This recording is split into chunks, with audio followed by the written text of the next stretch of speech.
إن الحمد لله نحمده ونستعينه ونستغفره ونعوذ بالله من شرور أنفسنا ومن سيئات أعمالنا من يهده الله فلا مضل له ومن يضلل فلا هادي له وأشهد أن لا إله إلا الله وحده لا شريك له وأشهد أن محمدا عبده ورسوله صلوات ربي وسلامه عليه. أما بعد فإن خير الحديث كتاب الله وخير الهدي هدي محمد صلى الله عليه وسلم وشر الأمور محدثاتها وكل محدثة بدعة وكل بدعة ضلالة وكل ضلالة في النار. اللهم انفعنا بما علمتنا وعلمنا ما ينفعنا وزدنا علما. سبحانك لا علم لنا إلا ما علمتنا إنك أنت العليم الحكيم.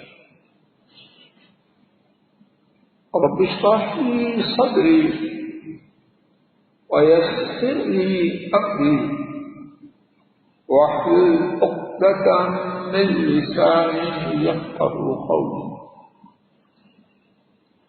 أما بعد اللہ تعالی کی توفیق سے طلاق کے حوالے سے اللہ کریم اپنے فضل و کرم سے ہر مسلمان گھرانے کو اس مصیبت سے بچائے. اللہ مالک کی توفیق سے طلاق کے حوالے سے گزشتہ خطبات سے بات چل رہی ہے. آج بھی اللہ کریم کی توفیق سے طلاق کے حوالے سے کچھ گزارشات عرض کرنے کا اللہ کی توفیق سے ارادہ لے کے آیا. گزشتہ خطبہ جمعہ کے آخر میں بات یہاں تک پہنچی تھی کہ کچھ صورتوں میں طلاق کا دینا حرام. اس سے پہلے 4 صورتوں کا ذکر ہو چکا کہ طلاق کا دینا کچھ صورتوں میں جائز، کچھ صورتوں میں ناپسندیدہ، کچھ صورتوں میں مستحب، کچھ صورتوں میں نمبر 1 کچھ صورتوں میں جائز، کچھ صورتوں میں پسندیدہ، کچھ صورتوں میں ناپسندیدہ، کچھ صورتوں میں واجب، اور 5ویں شکل یہ تھی کہ طلاق کا کچھ صورتوں میں دینا حرام ہے.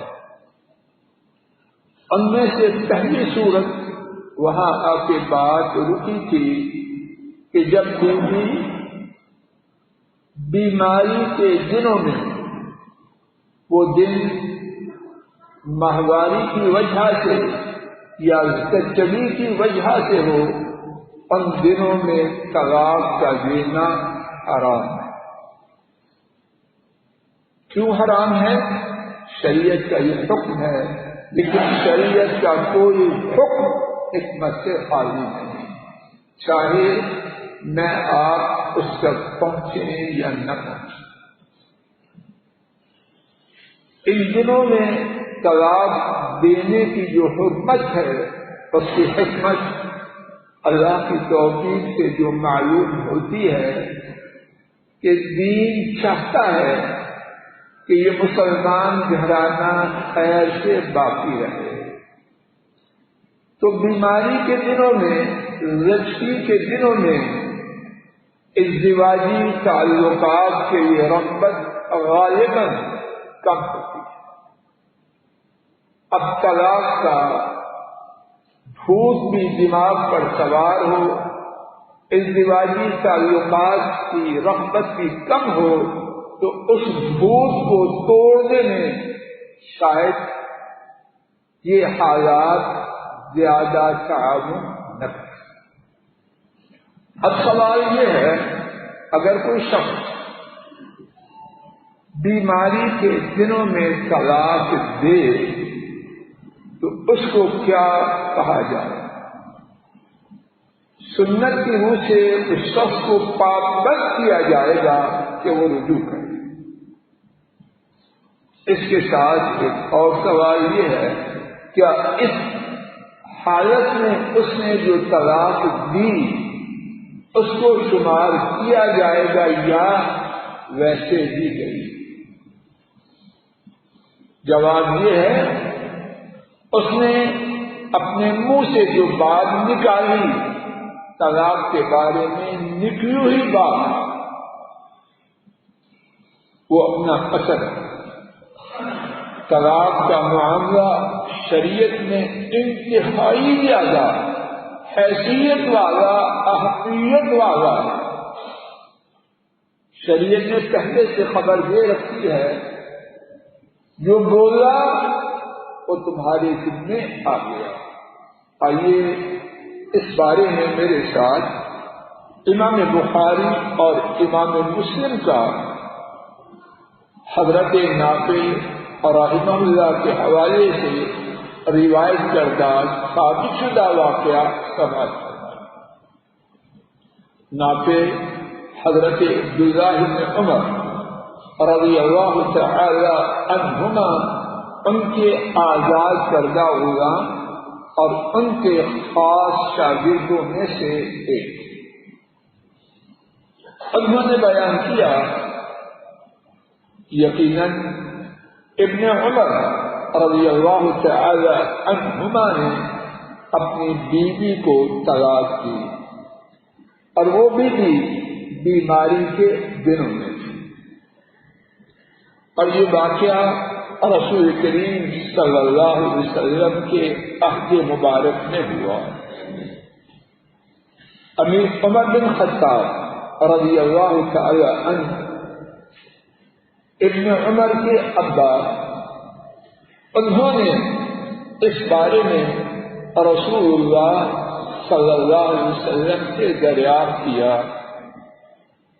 حضرت صلی اللہ علیہ وسلم نے فرمایا، اسے حکم دو، یعنی بیماری کی حالت میں طلاق دینے والے اپنے بیٹے کو کہ اس خاتون سے رجوع کرے، اور پھر کیا ہوگا؟ پھر اس بیوی کو اپنے پاس روکے تب تک یہاں تک کہ وہ پاک ہو جائے، پھر وہ خاتون اس کی بیماری کے دن آ جائیں، پھر اسے روکے یہاں تک کہ وہ پاک ہو جائے، پھر اس کی بیماری کے دن آئے، پھر وہ پاک ہو، اب اس کے بعد چاہے تو طلاق دے اور چاہے تو نہ دے۔ خلاصہ سماعت فرمائیے، بیماری کے دنوں میں دی ہوئی طلاق، اس پر رجوع کا حکم آیا، اور ساتھ بیوی کو اپنے پاس رکھے یہاں تک کہ بیماری کے دن ختم ہو جائے، پھر پاکیزگی کے دن آئے اور وہ بھی ختم ہو جائیں۔ ان پاکیزگی کے دنوں میں کچھ نہیں کرنا۔ کچھ نہیں کرنے سے مراد طلاق کے حوالے سے کچھ نہیں کرنا، اگر رجوع کرنا چاہتا ہے اس میں کوئی رکاوٹ نہیں۔ پھر اس کو بیماری کے دن آئے، ایک بیماری کے ایام وہ تھے جن میں طلاق دی، اس کے بعد پاکیزگی کے دن آئیں، گزر جائیں، اب دوسری دفعہ، بات سمجھ میں آ رہی، اب دوسری دفعہ بیماری کے دن آئیں اور وہ ختم ہو جائیں، اور وہ دن ختم ہو جائیں، اب پاکیزگی کے دن آئیں،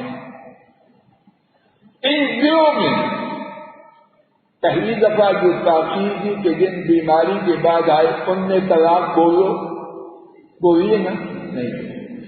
اب جو دوسری دفعہ دن آئے ہیں ان میں طلاق دینی. اللہ اکبر. دیکھیے شریعت کی شفقت امت کے گھرانوں کے ساتھ. یہ طلاق کا بھوت جو دماغ پر آیا جب اتنی دیر شریعت کا حکم آیا کہ صبر کرو. سارا حیض کا پیریڈ کچھ نہیں کرنے سے مراد طلاق کی کو آگے نہیں بڑھا. رجوع کرنا چاہتے ہو کسی وقت تک. پاکیزگی کے دن آئے طلاق کے حوالے سے کچھ نہیں کرنا. پھر حیض کے دن آئے طلاق کے حوالے سے کچھ نہیں کرنا. پھر پاکیزگی کے دن آئے اب چاہو تو طلاق دو, چاہو تو رک جاؤ. اس شریعت کے قربان ہو جائیں. اور فرمائیے حیض کے دنوں میں, بیماری کے دنوں میں جو جوش آیا, اب اس کے بعد طہر کے سارے دن گزر گئے. اتنی دیر میں جوش کچھ ٹھنڈا ہوگا کہ نہیں. پھر بیماری کے دن آئے وہ بھی گزر گئے. اب تاکید کے دن آئے, بیوی ہے حلال ہے اور اسی گھر میں رہ رہے ہیں, ایک ہی کمرے میں رہائش پذیر ہیں. شریعت نے کس طرح ماحول مہیا فرمایا کہ کسی طرح یہ گھرانہ ٹوٹنے سے بچ جائے. قربان ہو جائیں اس شریعت پر اور قربان ہو جائیں اس نبی کریم صلی اللہ علیہ وسلم پر جن پر رب ذوالجلال نے یہ شریعت نازل فرمائی.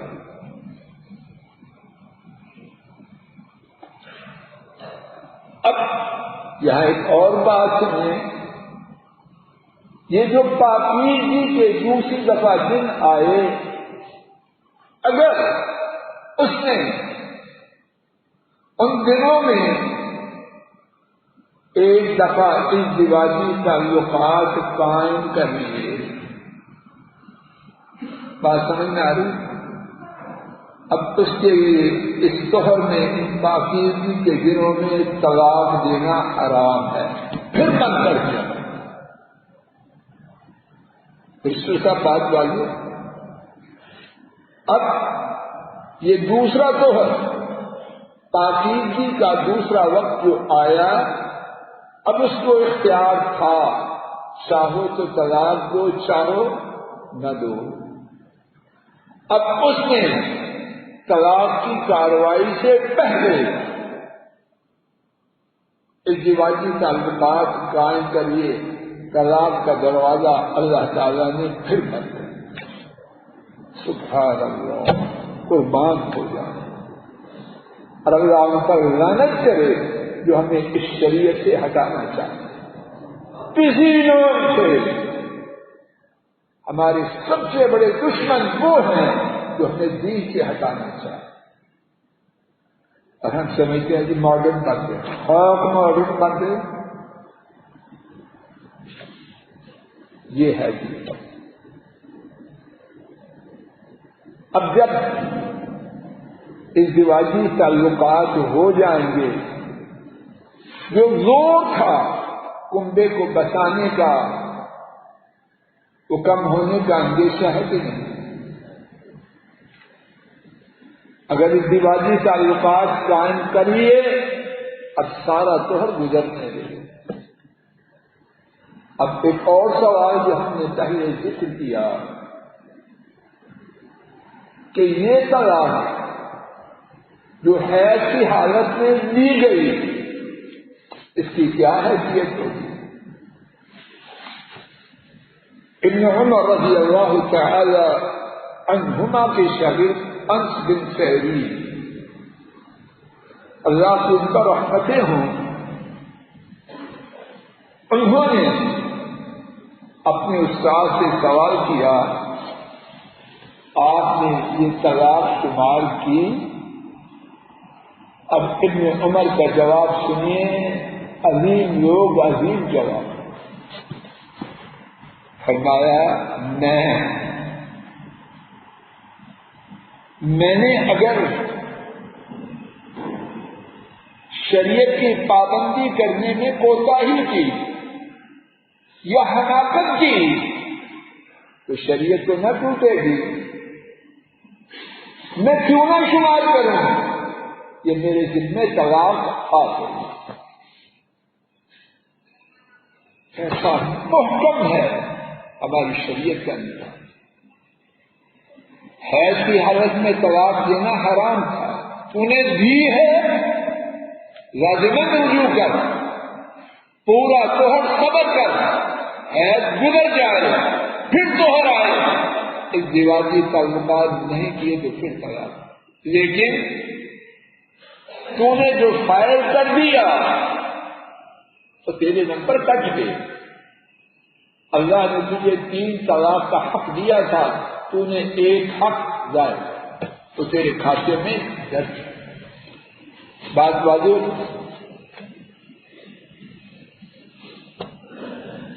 طلاق جن حالتوں میں حرام ہے ان میں سے دوسری حالت جس کا ضمن ذکر ہو چکا ہے، دوبارہ عرض کرتا ہوں تاکہ بات اچھی طرح ذہن نشین ہو جائے۔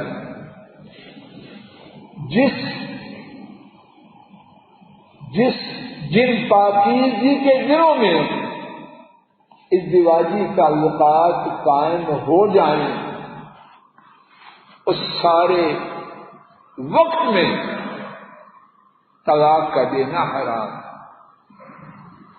اس کا آیا ہے، ہفتی کا دورہ پڑا ہے، موڈ ایک یا دونوں کا خراب ہوا ہے، صبر کرو، 20 22 18 19 دن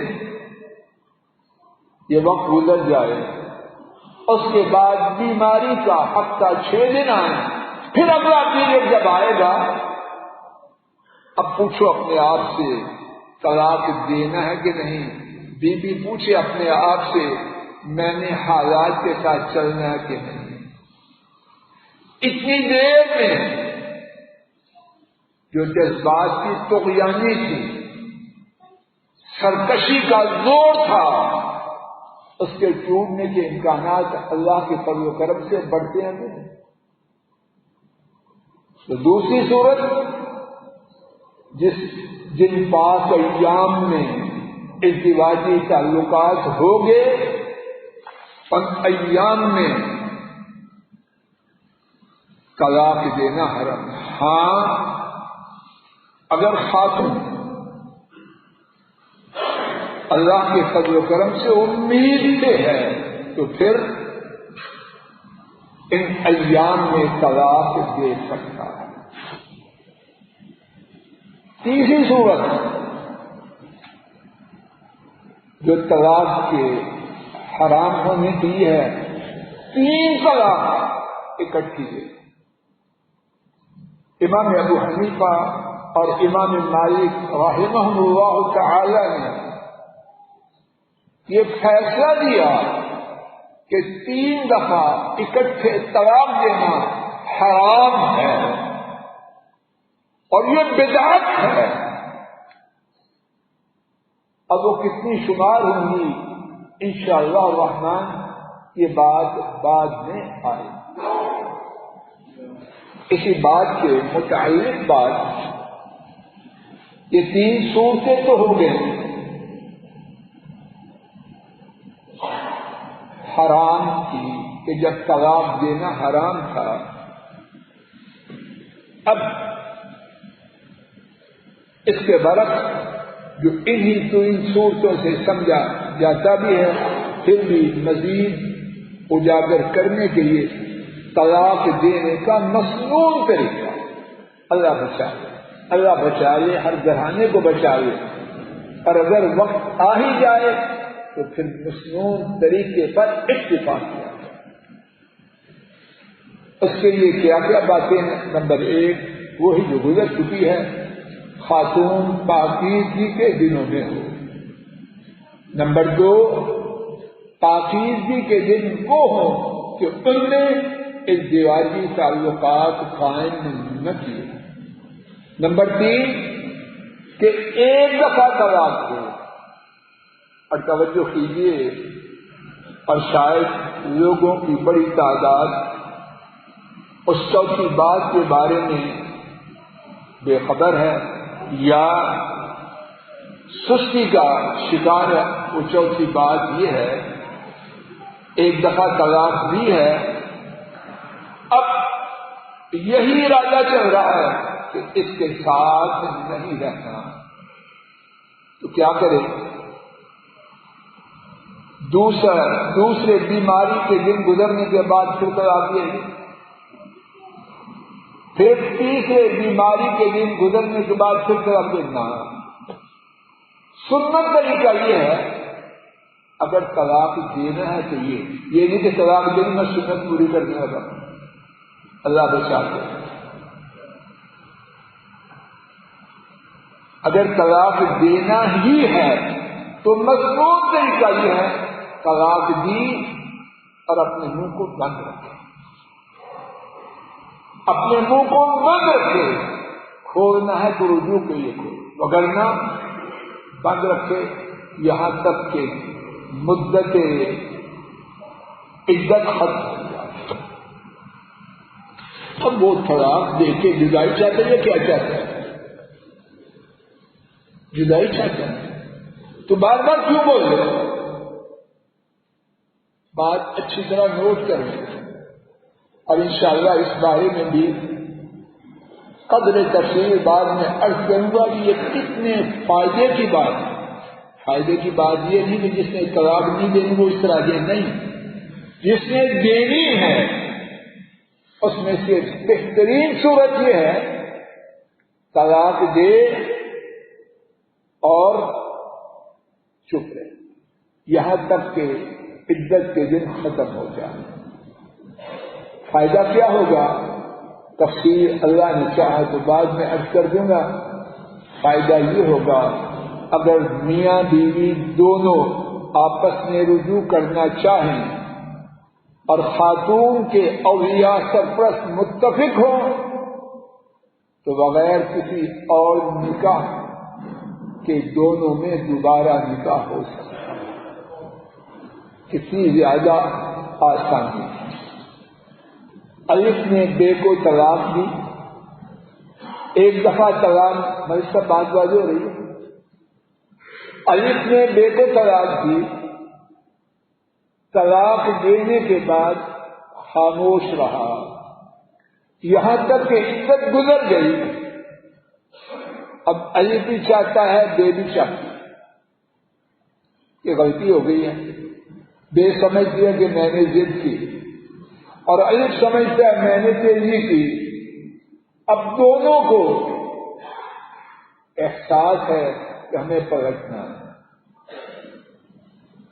اب کیا ہے، رجوع تو نہیں کر سکتے کہ عدت پوری ہو گئی اور خامن کا حق جو تھا رجوع کا وہ ختم ہو گیا، تو کیا ہوگا؟ اگر خاتون کا ولی وہ بھی متفق ہو جائے تو ان دونوں کا الف اور با کا نکاح دوبارہ ہو جائے گا۔ اور اگر ہر پیریڈ کے بعد دوسری پھر تیسری طلاق دی ہے تو پھر کیا ہوگا؟ خاوند کتنا چاہے، بیوی کتنا چاہے، اولیاء سرپرست کتنا زیادہ اس بات کو پسند کریں، نکاح نہیں ہوگا۔ کب نکاح ہوگا؟ حکم الہی سے، یہ مکر و فریب والی کہانی میں حکم الہی سے نکاح ہو، حکم الہی سے دوسرے نکاح کے بعد جدائی ہو تو پھر ان کا نکاح ہو سکتا ہے۔ لیکن جب ایک طلاق دینے کے بعد خاموشی اختیار کی تو بغیر کسی اور جگہ نکاح کے ان دونوں میں ولی کی اجازت اور اتفاق سے نکاح ہو سکتا ہے. بات واضح ہے یا دوبارہ دوہرا؟ ایک اور مسئلہ طلاق کے حوالے سے، جب تک نکاح نہیں تب تک طلاق نہیں. حکامی احمد نکاح سے پہلے ہی فائل داغ رہا، وہ یہ چلا رہا میں نے اس عورت کو طلاق دی، عقل کے اندھے تو تیری بیوی نے تو طلاق اس کو دے رہا.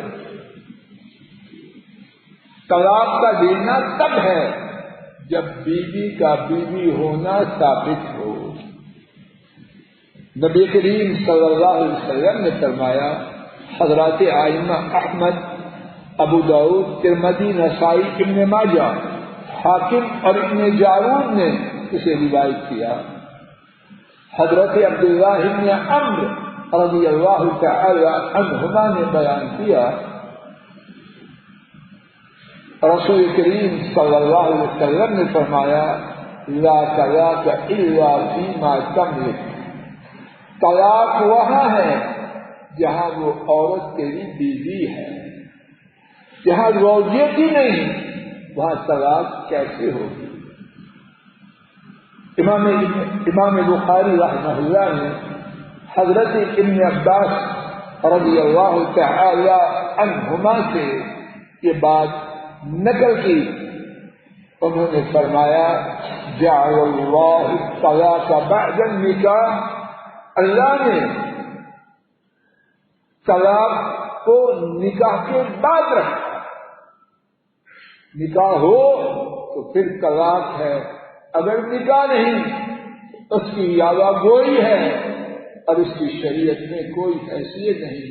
اللہ تعالیٰ اپنے فضل و کرم سے ہر گھر کو طلاق کی مصیبت سے بچائے اور اپنے فضل و کرم سے ہمیں دین کے تمام معاملات میں دین کے فیض پانے کی توفیق عطا فرمائے اور دین سے ہماری دوری جو ہماری بربادیوں کو مزید بربادیوں کا سامان، بربادیوں کو مزید زیادہ بربادی کی صورتیں بنا رہی ہیں، اللہ ہماری دین سے دوری کو ختم فرمائے. وآخر دعوانا ان الحمد للہ رب العالمین. الحمد للہ نحمده ونستعینه ونستغفره ونعوذ باللہ من شرور انفسنا ومن سیئات اعمالنا. من يهده الله فلا مضل له ومن يضلل فلا هادي له، وأشهد أن لا إله إلا الله وحده لا شريك له، وأشهد أن محمدا عبده ورسوله صلوات ربي وسلامه عليه. آج کے خطبہ جمعہ میں طلاق کے حوالے سے کچھ گزارشات عرض کرنے کی عاجزانہ کوشش اللہ کی توفیق سے کی گئی. اللہ تعالیٰ اپنے فضل و کرم سے ہمیں حق جاننے، پہچاننے اور اس کے مطابق عمل کی توفیق عطا فرمائے. آئندہ خطبہ جمعہ میں بھی انشاءاللہ الرحمن طلاق کے حوالے سے کچھ مزید مسائل عرض کرنے کی عاجزانہ کوشش کی جائے.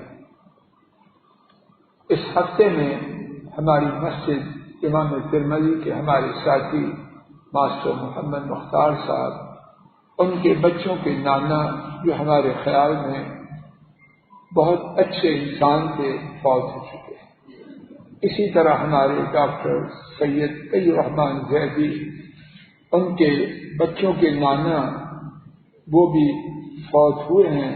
آج ان کی نماز جنازہ بھی ہو گئی ہے. اللہ تعالیٰ ان دونوں کو اور تمام مسلمانوں کو اپنی رحمت سے جو ایمان کی حالت میں فوت ہوئے ان کے گناہوں کو معاف فرمائے. ہماری نسلوں کے ساتھی اور نہایت پیارے بھائی انجینئر ایوب صاحب، ان پر کافی زیادہ گزشتہ دنوں بیماری کا حملہ ہوا. ان کے بھائی انجینئر یوسف صاحب کو بھی پہلے سے بیمار ہیں.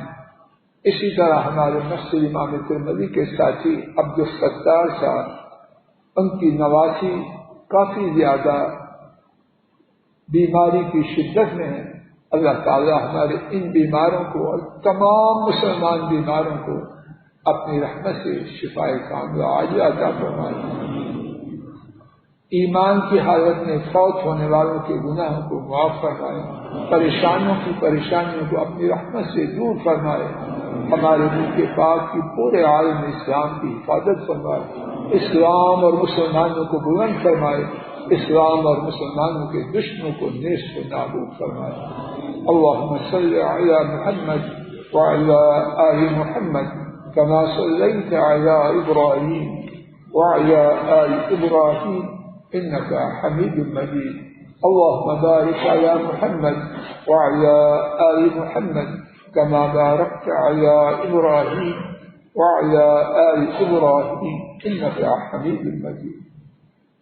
ربنا ظلمنا أنفسنا وإن لم تغفر لنا وترحمنا لنكونن من الخاسرين۔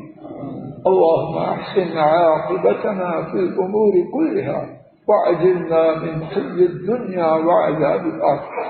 اللهم إنا ضعفاء فقونا، اللهم إنا عزاء فعزنا، اللهم إنا فقراء فارزقنا۔ ربنا هب لنا من أزواجنا وذرياتنا قرة أعين واجعلنا للمتقين إماما۔